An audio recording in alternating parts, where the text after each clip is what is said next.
कौन पाठ पढ़ना है? मालियाज पाठ पढ़ना है। हंसते हुए मेरा अकेलापन, पाठ के नाम कुछ है हंसते हुए मेरा जैसे कि पाठ है ना, ठीक उसी प्रकार से है ना, नाम से निष्कर्ष निकालता है। बेचारे कवि जो है से कुछ माहौल से अलग हुए हैं, है ना, सामाजिक दुनिया इनको समझ में आया है, ये कहानी कुछ लिखते हैं, है ना। तो कहता कचे हंसते हुए और मेरा अकेलापन, अकेलापन भी महसूस कर रहे हैं लेकिन रो नहीं रहे हैं, काची रहे हैं हंसते हुए, ठीक ना। तो इनका पहले लेखक के बारे में जानते हैं। तो लेखक कौन है? जैसे कि फोटो में देख रहे हो कौन अंदाज में फोटो है इनका, है ना, लेखक के, है ना, फोटो भी अंदाज गजबे है। कहता है कच्ची जन्म कब हुआ था? तो जन्म हुआ था 1935 में, माने कि कोई खास डाटा नहीं मिला। इसे हड़बड़ाने की बात नहीं है, क्या कि आगे वाला भाग में ही ना जो हम लोग को पढ़ना का कविता वाला भाग ओकरा में अनुमानतः करके भी जन्म दिले है, माने कि कुछ सही डाटा पता नहीं चला। जैसे कि अभी पूछे जाए तुम्हारा असली बर्थडे कब का है, हमको क्या पता? अच्छा ये असली बर्थडे मम्मी का पता, तो उनकी रे पता फलानवा शादी होले ना हले आषाढ़ में होले हले, ओकर 2 महीना के बाद चाहे होली के 4 दिन पहले ऐसा आंकड़ा बता। अब तू समझे तरह पत्र लेके बैठित रहो कौन महीना हले त आषाढ़ बता दो ना चाहता तो आषाढ़ से पुष बता दो तो पुष से तू जनवरी फरवरी के जनवरी हले, आषाढ़ 3 दिन गेले लो बाबू पूर्णिया खत्म हले। अरे माने कि नीति तो वैसा नहीं थे में, है ना, कवि लोग लेखक लोग का क्या थे कि अनुमानित, है ना, और आखिरकार एगो ऐसे आंकड़ा ना है, सच में थोड़ा ना एक से कुछ होने वाला है ना। बस खाली जैसे लेखक के जन्म से बस जानकारी लाई कि लेखक के इनका जन्म हो इतना उ घड़ी के दशक में, है नहीं, माने कि उ घड़ी के जमाना में भी वैसा बढ़िया लोग, है ना, पढ़ा लिखल बनने लगे, तैयार हो गए थे। तो 1935 में जन्म हुआ और निधन जो है कब हुआ? तो 26 अप्रैल 1982, ठीक ना। कहाँ में? तो महुई आजमगढ़, और महू मध्य प्रदेश में किनका जन्म हुआ था? भीमराव अम्बेडकर के ना, ये महुई है और महू था, है ना, ये ध्यान रखना है। ये क्या चाहिए? महुई आजमगढ़ उत्तर प्रदेश, ठीक ना। हाँ आजमगढ़ से आए का कहता है। मूल नाम इनका का था भरत जी श्री वास्तव, ठीक ना।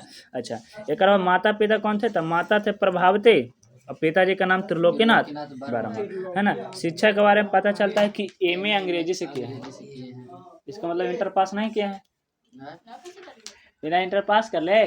हाँ इसलिए ध्यान रखना हायर एजुकेशन जब बता दे लेकिन मतलब लोअर तो ही, जैसे कि हम बोले हैं कि आई एम, है ना, एमए माने कि हम मास्टर में साइंस में मास्टर डिग्री कर रहे हैं, है ना, एमएससी कर रहे हैं, ठीक। तो मतलब का चाहिए ग्रेजुएशन पास है, इंटर पास है, 10वां पास, ऐसे थोड़े ना मास्टर तो यहाँ पर उच्च शिक्षा के बाद। लेकिन कोई लेखक में प्रारंभिक शिक्षा भी दे ले रहता है ना, और बाद में देता है। उच्च शिक्षा में कौन से क्या में अंग्रेजी से, कहाँ से? इलाहाबाद विश्वविद्यालय से, ठीक ना, उत्तर प्रदेश से। कहाँ से? और विशेष के बारे में देखा जाए तो छात्र जीवन में क्षय रोग से ग्रसित हो गए थे। अब बताओ क्षय रोग मैंने टीवी इनको धर लिया था कब? छात्र जीवन में थे तब, है ना। ऑपरेशन से एगो फेफड़ा काट के निकालना पड़ा, कितना तकलीफ जीवन जी है ना। एक फेफड़ा गायब। अब बाद वाला में अभी धीरे धीरे आया, आगे वाला लेखक में जाने कोई को एगो आँख खावे, कोई के दोनों आँख गायब है ना, कोई के कान गायब है। तो इस तरह से पढ़ा है, सुना है पिछला क्लास वाला से ना। अच्छा हाँ देखो आगे का जगह था विशेष अच्छा बात है, पढ़ते रहना चाहिए, ठीक ना। और इनको क्या हो गया? शेष जीवन दुर्बल स्वास्थ्य के बार अस्वास्थ्य के कारण दवाओं के सहारे जीते रहे। कोची के सहारे जीते रहे? दवा के सहारे। शायद इसी कारण दुख में देखते हुए तक पाठ का नाम लिखे हैं। कहते फेफड़ा 2 भाग में रहता है, एक दाएं टाइप साइड एगो बाएं साइड, ठीक ना। और हृदय एक रहता है, किडनी 2 गो रहता है, लीवर एक रहता है।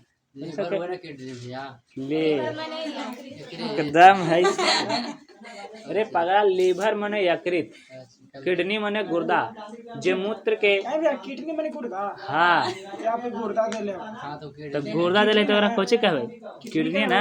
कहने लिखा है कि केकड़ा, फेफड़ा लिखा है कहाँ तो नहीं, फेफड़ा टीबी होती तो फेफड़ा ना निकालती रे, कने गुर्दा देले देख तो कहाँ रे। इनका एक गुर्दा निकालना पड़ा ऑपरेशन के दौरान। ले पनास वाला में देले है गुर्दा, नहीं नहीं, त्रिवी धातन है तो फेफड़ा खराब होता है। अब फेफड़े के प्रभावित करे यानी कि कैसे होते, एक किडनी के जैसे दे है ना, हालांकि किडनी अलग बात होता है, ठीक ना, इसलिए दोनों से कंफ्यूजन हो रहा था ना कि किडनी और फेफड़ा एक है, फेफड़ा दो गो, ठीक ना, दाएं फेफड़ा बाएं फेफड़ा, ठीक ना। फेफड़ा में थोड़ा ज़्यादा संभावना रहता ना है कि अगर वो काट दिल जाए ना तो आदमी कम दिन जिए, किडनी में ज़्यादा दिन जिए की संभावना हो जाता है, ठीक है, क्योंकि फेफड़ा का ऑक्सीजन ग्रहण करना पड़ता है और पूरा शरीर को चलने के लिए मेन कोई चाहिए ऑक्सीजन, ऊर्जा की प्राप्ति के लिए। हालांकि इसके चर्चा तो हम लोग साइंस में करेंगे, अभी हिंदी पर है ना। आगे देखो स्वभाव इनका कैसा था, अंतर्मुखी व्यक्ति थे, कैसे मुखी थे, है ना, साइकोलॉजी में हम लोग के थोड़ा सा इसके बारे में ज़्यादा जानना है, अंतर्मुखी और बाह्यमुखी, है ना। देखो व्यक्ति का व्यक्तित्व दो प्रकार के, टाइप ए टाइप बी में, अंतर्मुखी बाह्यमुखी। अंतर्मुखी कहने का मतलब कोई बात को एकदम सामने प्रकट हो नहीं करेगा, है ना, चाहे जो जाए जवाब दिया जाएगा समय आने पर, है ना।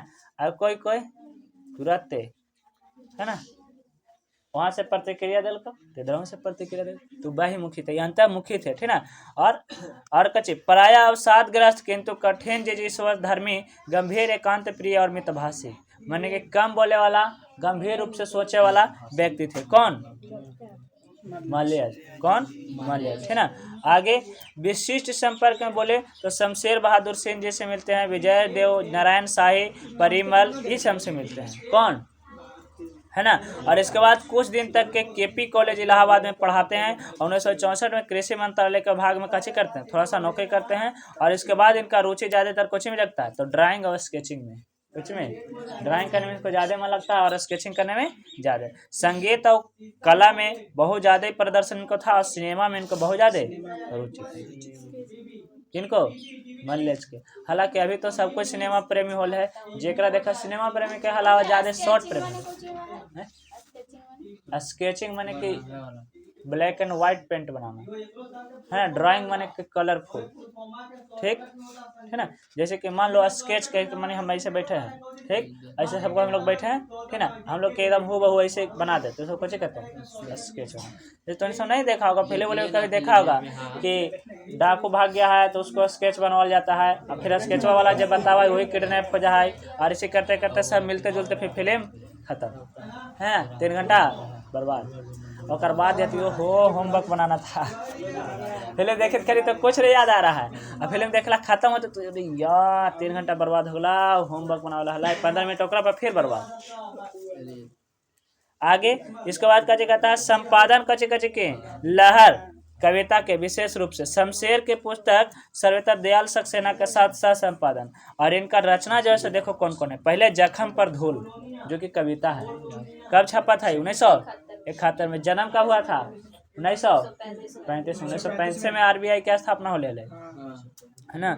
ऐसा बात ना, एक साल से एक काम हो गया खाली लेखक के जन्म हो, 19 साल बहुत दिन, एक 365 को दिन है, कुछ न कुछ है ना। अच्छा, और अपने होने क्या प्रकाशित करता हुआ कब? 1980 में। आलोचना कविता से साक्षात्कार 1979 में। संवाद और एकलाप 1984 में। रामचंद्र शुक 1987। और सर्जनात्मक गद्य हंसते हुए मेरा अकेला ये कब छपा? हाँ, ये वाली पूछता जैसे कि सबसे ज्यादा पूछे वाला कि उसने कहा था कब छपा था? 15 में। ठीक उसी प्रकार से पूछे हंसता हुआ मेरा अकेलापन कब छपा था? और डायरी 3 खंड में कब? डॉक्टर नामवर सिंह के नाम से, ठीक ना। ये सब कच्चे मुख्य इनके कृतियाँ, ठीक है। इनका कच्चे कहा जाता है कि 1960 के आसपास में कच्चे होते हैं। लेखक के नाम कवि के रूप में सबसे ज्यादा शुरू में आता है। जैसे कोई भी चीज काम शुरू करता है तो डायरेक्ट थोड़ा ना पहचान के रूप में जान जाता है ना, धीरे धीरे सबको जानता है। प्रचलन में जब आता है तब सबको जानता है। 1960 के दशक में काफी ज्यादा जाने लगे, ठीक ना। और आरंभ में भाषा रचना शैली संवेदना तल पर नई कविता रचते है ना, किंतु सामाजिक और राजनीतिक विकास से ज्यादा ही प्रभावित रहते थे, ठीक ना। फिर 7वें 8वें दशक में काफी प्रभावित होते हैं और इनका लेखन जो है कच्चे होता है, बहुत ज्यादा प्रसिद्धि में आता है। जैसे कि अभी तो नहीं देखो, पहले के लेखन के समय कुछ दूसरा चीज था। एक पाठ कविता लिख के देते थे, है ना, पाठकों की संख्या इतना हो जाती है कि कॉपी कम जाता था, मानी कि प्रिंट छपे में कम जाता था इतना ज़्यादा। जैसे कि अभी क्या होता है, अभी डिजिटलाइजेशन है, एगो पार्ट 1 आया था, पार्ट 2 लगे एकदम जनता खुश रह, कहीं ना पुष्पा रे टेलर 2 आवे है ना, KGF 2 कहना आता है, एक चल जाता है सीरियल के एक भाग चलेगा तो दूसरा का लगे एकदम सबको ललायत रहेगा। पहले उसी प्रकार से होता था कहानी में कि कहानी एक भाग का दिया दूसरा का कहना छप के आता है ना। और एक सब खास बहुत ज्यादा कोचे कर थे इंतजार, पहले साप्ताहिक पत्र वाले मासिक पत्र, अब तो दैनिक पत्र में ज्यादा ही आवे, रोज रोज छप जाती पेपर। अब तो उतना पढ़े के आदमी के मौका नहीं, कितना पेपर पढ़ते हाईलाइट पढ़ के छोड़ दे। अब कोई इम्पोर्टेंट लगता तब पढ़ते रे एगो चुड़ैल भूत के मार देते, अच्छा एक नोट डाउन कर लो, ओकरा में भी फोटो खींच के व्हाट्सअप दोस्त के करते ना, वरना व्हाट्सअप के नॉलेज तो अभी सबसे ज़्यादा ज्ञान हो जेकरा में सबको एकदम तनी तनी सुन, एक मिनट में सोचा थे कि सब चीज़ सीख लिए, 1 मिनट में कहाँ से कुछ सीख पावा, है ना। एक बाद कचे कहता है कि इनका जीवन में काफ़ी ज़्यादा कचे तकलीफ आता है ना, लेकिन फिर भी 8वीं 10वीं में लगभग कचे के हैं तो आलोचना की नई भाषा आता है ना, और रचना में सघनता रखते हैं। इसके बाद फिर देखो यहाँ पर इसे आ जाओ थोड़ा सा स्टार वाला में से कि मल्यज की कविता, है ना, मल्यज की कविता आलोचना में कम महत्वपूर्ण नहीं है, और उनकी डायरियाँ मल्यज की कविता एकदम आलोचना रहेगा। एगो आलोचना हमने के पढ़ना है जिसका नाम है अधिनायक पाठ, के लेखक है इसको, रघुवीर रामधारी सिंह दिनकर तो अर्धनारीश्वर के हैं, कोनो में मिला दो वाह। पाठ और लेखक के नाम कंठास नहीं तो तोनी सब अपने पैर पर कुल्हाड़ी मार रहा है 12 नंबर के लिए। जेकर हिंदी में 95 से नीचे आ रहा था समझो कोई पढ़े लायक नहीं हिंदी मीडियम से।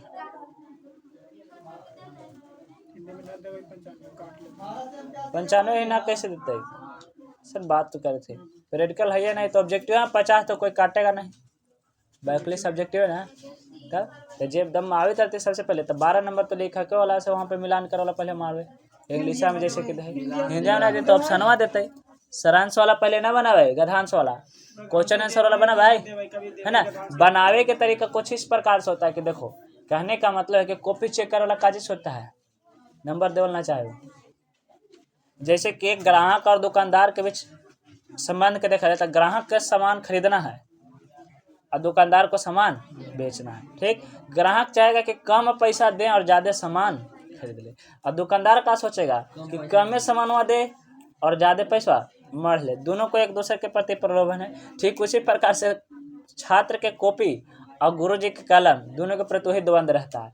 गुरुजी सोचते हैं कि ये इतनी सुन लिखे करके 2 नंबर दे दिया, लड़का सोचा कि तन सुन इतना लिख दिले 2 नंबर ना देता थे, है ना, वो में आओ गेजे भी लिख देता है, तो दोनों का भी द्वंद। अब गुरुजी का मूड ठीक होता दे देखो ना, तो फिर तो कोशिश कर ली कि जौन वाला आ रहा है उसको पहले बनाओ, ताकि बनाते जाएं तो बनाएंगे वहाँ पर नंबर दे। आप वो कर तो ना सका थे ना, है ना, जब 2 दे ली तो 3 कैसे करते थे, 1 कैसे करते थे, मुश्किल थोड़ा सा है ना, ओवर राइटिंग होते सही वाला, अब सही मारते जाते थे, अंतिम तक देती हो सही होते तो स्कोरवा बढ़े के सब पहले गलती वाला बना देती, बनाते नहीं अगला का सही बने लो, तब उतना से प्रेशर ऊपर रहता है कि ढेर सारा कॉपी चेक करना अपना टारगेट, एक से पहले जो आवा इससे वाला बनाना चाहिए, अंततः स्कोर बढ़ते चल जाता है, अंतिम में है ना थोड़ा बहुत गलती होता कुछ न कुछ मिलेगा, ओकर बाद तब ना स्कोर। अब शुरू में जैसे मान लो कहे के मतलब रेस के दुनिया में शुरू में कोई धीरे धीरे दौड़ते, कोई आशा करे ओकरा से कि रे जीतते न, और शुरू में जब तेज भाई तो लगे था कि ये जीतता, है ना। बात की बात है कि अंतिम में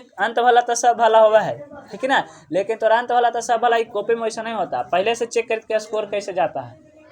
अब अंतिम में गलती होली तो शुरू वाला तो नंबर लिखा गए 2 2 4 6 जुट जाते, है ना, और जुड़ जाते तो अंतिम में वो हाँ अब ना लिखे थे, ठीक है ना। इस प्रकार से तो इनका डायरिया में आलोचना काफ़ी ज़्यादा मिलता है, पढ़ करके जानने का अनुभव कर पाना संभव होता है, और इनके साहित्य कर्म निरा सब व्यापार नहीं है, साहित्य लिखने के साहित्य बनने के लेखन में विचारशील होना चाहिए, इनका जो लेखन रहता है ना, इस प्रकार से रहता है कि उसको विचार करना बहुत जरूरी होता है, ठीक ना। और इसमें कैसे होता है खुला एकदम, एक व्यक्ति को कितना खुला ईमानदार विचारशील होना चाहिए, क्या इसका दायित्व है और इसके प्रति कैसा लगाव है ना, ये सब एकदम है प्रस्तुत यहाँ पर है। जो कच्चे मल्यज की डायरी है, कच्चे मल्यज के डायरी का छोटा अंश है, माने कि पूरा भागे नहीं है, कच्चे तो डायरी लिखना भी एक प्रकार का बहुत ही अच्छा प्रकृति का गुण होता है ना, लेकिन कुछ लोग इसको ये अलग प्रकार से कहते हैं, हमारा डायरी कोई पढ़ लेता है ना, हम लिख ले कि रे पता चला आज इतना तारीख के बाजार में गए, है ना, ठेस लग गया गिर गया, सबको देख के हंस गया, बहुत हमको बेइज्जती फील हुआ और आपन बेइज्जती के तो पोटला बंद कर दे कहीं कि अब कोई नहीं जानते, हम तो सुरक्षित कर देंगे, लेकिन क्या होते कि जब पोटला खोलते ही वो बात कहती रे पता है लेखा के जाथू ना गिर गल थोड़ा ठेस लगे से खराब बहुत ज़्यादा व्यक्ति के सामना करना पड़लो काहे कि नाक उक छिला गेल है ना। एकरा से तो इसलिए एकरा में क्वेश्चन ये भी आता है कि डायरी में सुरक्षा नहीं है। कहाँ सुरक्षा है? मन के भीतर, है ना। यहाँ में आएगा। इसलिए इसमें लगभग 1500 पन्ना में फैले हुए। इनका डायरी कितना फैला में फैला है? 1500। सोचिए कितना शौकीन थे डायरी लिखे के, है ना। और मलयाज की डायरियों का एक छोटी झलक मिलता है यहाँ पर। एक अच्छा है और कौन कौन तिथि के है इसको भी ध्यान रखना है, ठीक ना। अच्छा देखो इसके बारे में विजय कुमार जी कहते हैं कि मलयाज अत्यंत आत्मजनक किस्म के बौद्धिक व्यक्ति थे। कैसे व्यक्ति थे? बौद्धिक, ठीक ना। डायरी लिखना मलयाज के लिए जीवन जीने का कर्म जैसा था। बहुत लोग कैसा होता है, कोई बात रहता है ना तो अपना डायरी जरूर लिखते हैं। जैसे कि मान लो जब से उसको होश आया, है ना, सीखा, प्रशिक्षण लिया। हालांकि ऐसे डायरी लिखना चाहिए लेकिन सब बातों को भी नहीं लिखना चाहिए। ये अंततः कहानी पढ़ला के बाद उन्हीं के हाथ में फैसला ही देंगे कि डायरी लिखना उचित कहाँ है और कहाँ उचित नहीं है। लिखने में करोगे या नहीं करोगे सीख रहा में, ठीक ना। देखो कहता है उन्होंने 16 वर्ष की थी तब का 1950-51 में लिखना शुरू कर दिया। डायरी लिखने का यह सिलसिला 9 अप्रैल 1982 तक चलता रहा। कब से शुरू हुआ था? 15 जनवरी 1951 से शुरू हुआ था और 9 अप्रैल 1982 तक के चला था, है ना। निधन पे ओकर बाद से नहीं पता। जब उन्होंने अंतिम सांस ली अर्थात 47 साल तक, है ना, के जीवन में 32 साल तक उन्होंने कच्चे लिखे हैं, डायरी लिखे, है ना। जैसे कि मान लो अगर तुम लोग के जीवन में डायरी कुछ लिखना रहेगा तो कब से लिखना शुरू करोगे? या तो कोशिश करो कि आज वाला से लेके पीछे वाला के कहा लिखे छोड़ यार, है ना। अथवा जहाँ तक कि याद है कम से कम 5 साल 6 साल वहाँ तक के जीवन। ओकरा से पहले क्या पता, कल्पना करके लिख सकते हो कि हम भी छोटे होंगे, हमको बड़े लोग खिलाते होंगे, कभी मारते होंगे, हम रोते होंगे, परेशान करते होंगे। इस तरह के बातें लिख के तुरंत खत्म कर दोगे नहीं, लेकिन उतना तो वास्तविकता कल्पना करके लिख सकते हो। तो यहाँ 32 साल तक के जीवन के कैसे लिखते हैं? डायरी लिखते हैं। और कहते हैं कि एकदम ऐसा लिखते हैं जैसे कि निजी जीवन से इसका डायरी का रिश्ता बन गया हो। इस डायरी में एक औसत भारतीय लेखक के परिवेश को आप समस्त जटिलताओं को देख सकते हैं। और उनका डायरी से लगता ऐसा कभी कभी लगेगा कि हमरो जीवन, है ना, डायरी से कैसे है मिला जुला। जैसे लगा ना कि डायरी में हमने के बारे में लिख दिया गया, ठीक है। जैसे कि कहीं कहीं तो क्या लगता है, ये क्या बोलते हैं? विजय कुमार जी बोलते हैं। जैसे कहीं कहीं तुम लोग शायर सुनता होगा, है ना, कोई बोलता होगा शायर चाहे दोहा, बोला है अपना जीवन पर, है ना, लेकिन ओकरा में से कुछ लगेगा कि रे हमरे बतिया बोल दे कि रे ना। एकदम सही बात है, सही बात है। ऐसे ऐसे करके प्रतिक्रिया देता हूँ, ठीक है। तेज पर यहाँ पर लेखक परिचय खत्म होता है।